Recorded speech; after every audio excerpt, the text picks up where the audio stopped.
যখন আপনার কাছ থেকে আপনার খুব প্রিয় মানুষটা আপনার হাতটা ছেড়ে চলে যাবে, তখন বুঝবেন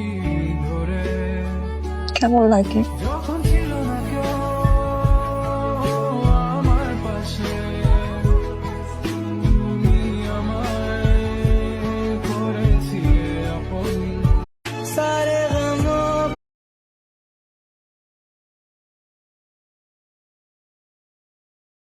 তোমার জীবনে आज ना दिल से